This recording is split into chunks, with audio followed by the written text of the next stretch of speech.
Fils et du Saint-Esprit. Amen. Le Seigneur soit avec vous et avec votre esprit. Esprit Saint, sois la lumière pour l'intellect, flamme brûlant dans le cœur, guéris nos blessures avec le baume de ton amour.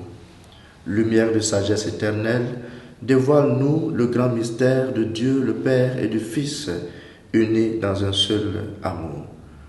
Viens, Esprit, envoie-nous du ciel un rayon de ta lumière. Nous te le demandons à toi qui règnes pour les siècles des siècles.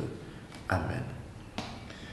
Évangile de Jésus-Christ selon Saint Jean. En ce temps-là, Jésus disait à ses disciples, « Si le monde a de la haine contre vous, sachez qu'il en a eu d'abord contre moi. Si vous apparteniez au monde, le monde aimerait ce qui est à lui. Mais vous n'appartenez pas au monde, puisque je vous ai choisi en vous prenant dans le monde. Voilà pourquoi le monde a de la haine contre vous. Rappelez-vous la parole que je vous ai dite. Un serviteur n'est pas plus grand que son maître.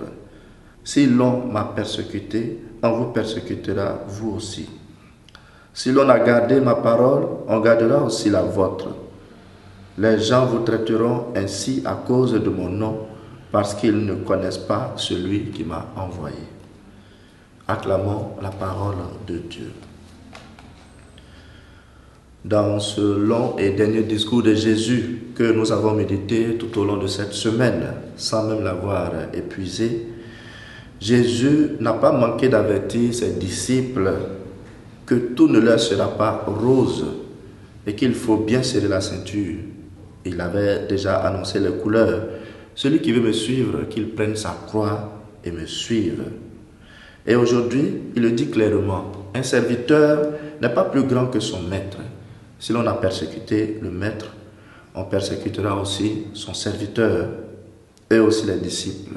Ils seront persécutés, ils seront aussi haïs comme le maître a été haï.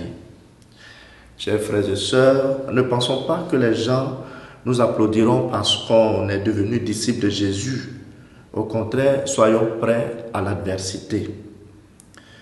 Mais en même temps, réjouissons-nous de la récompense qui est attachée à celui qui subit la persécution à cause du nom du Seigneur. Car bien que nous sommes dans le monde, nous ne sommes pas du monde. Nous avons été choisis par Jésus qui nous a pris pour lui. Si on fait des choses à la manière du monde, on aura une certaine tranquillité, mais on serait du monde. Combien de gens ont cédé à la pression du monde, ont abandonné leur foi, leur dignité de baptiser pour avoir une certaine tranquillité. Frères et sœurs, que rien ne te détache de ton Seigneur. S'il faut souffrir pour lui et pour tes convictions, souviens-toi que tu es dans la ligne de ton Seigneur.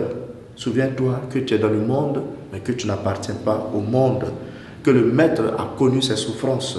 Mais parce qu'il n'a pas cédé au monde, il est ressuscité et il est toujours vivant. Aujourd'hui, témoigne par ta parole, par tes actes, que tu veux vivre comme le Maître et que le Seigneur t'accompagne, lui qui est Père, Fils et Saint-Esprit, pour les siècles des siècles. Amen.